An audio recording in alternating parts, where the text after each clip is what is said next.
Hey guys, I figure while I'm up here, I'd give you a quick look at my hammock setup. First off, this is the Hammock Gear Zippered Bug Net Hammock, 11 foot long. It's got a ridge line on top, keeps the bug net out of your face. It's worked really well so far.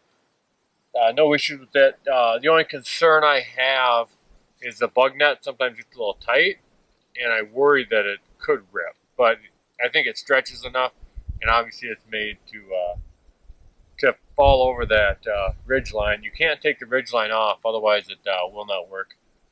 My tarp, brand new. It's Warbonnet Thunderfly, 20D still poly, super lightweight. It says 13 ounces. I'd be surprised. I haven't weighed it myself. It packs down about this big. I mean, so far I really like it.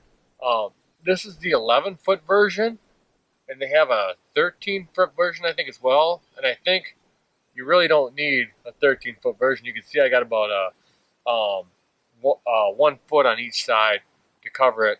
It also has beaks that go across the end to help you break the wind a little bit. And I'll show you that in a second. But moving on, I got my Hammock Gear Underquilt. This was the first Hammock Gear product I bought, and that's why I bought the hammock, and I also brought their Topquilt. I really, really like this. This is the Econ version, 20 degree. You can cinch it up, so I have my left side for my feet cinched up a little bit that way, and the right side for my head cinched up a little bit that way, so it's kind of kitty corner. So it works really well. That way it gives you full coverage.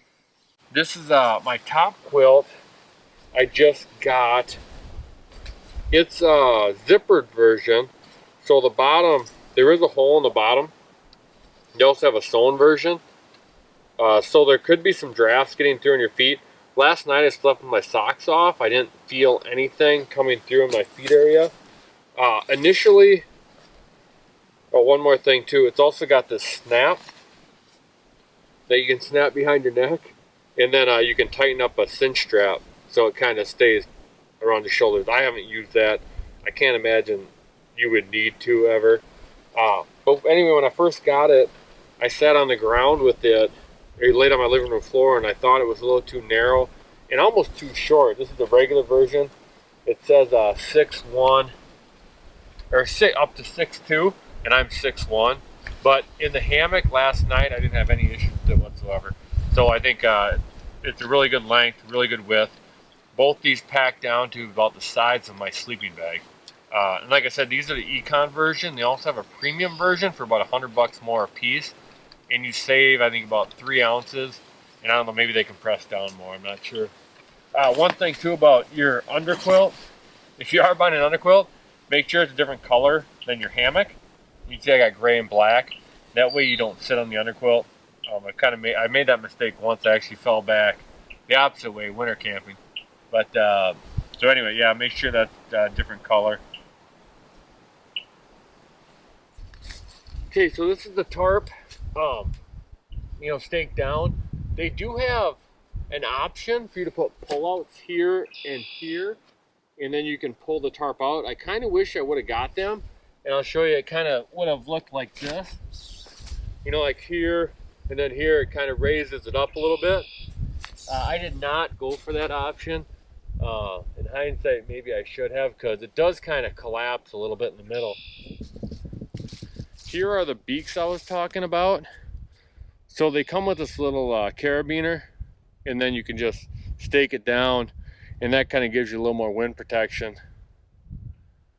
And then the other thing I want to mention, here's the ridgeline hookup versus these rings. So that's the ridgeline hookup. I was kind of not confused, but maybe a little concerned. But obviously the guys at Warbonnet know what they're doing, and they put it that way. But underneath, I'll show you what I mean by this. I'll show you what I mean by this stuff collapsing a little bit. So you see how the tarp kind of comes in a little bit, and those pullouts would help pulling it out like that. Last night it probably gusted to about 40-50 miles an hour, and this tarp held strong. I haven't tested it in the rain yet. I've had a little mist on there, So I can't testify to that at all.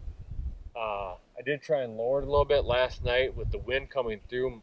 Every now and then my butt would get cold a little bit because there was just so much air coming through. But they have, this is the Thunderfly. It goes Mini Fly, Thunderfly, Mountain Fly, then Superfly. And each one gets a little bigger, the Superfly being the biggest. So that'd be your 4-season tarp. But I think this is a good balance. Maybe I should have gotten one just a little bit bigger so it'd come down maybe, to here or so. Maybe got the Mountain Fly. But anyway, yeah, so far I really like it. Like I said, it packs up super tight. I did have a Kelty, what I've been using is the Kelty 12x12, a Kelty Noah, and I mean, it's just massive. So it's got all sorts of coverage, but it's also 3 times this size probably to pack, and probably weighs at least a pound more. So this is my first actual specific hammock tarp.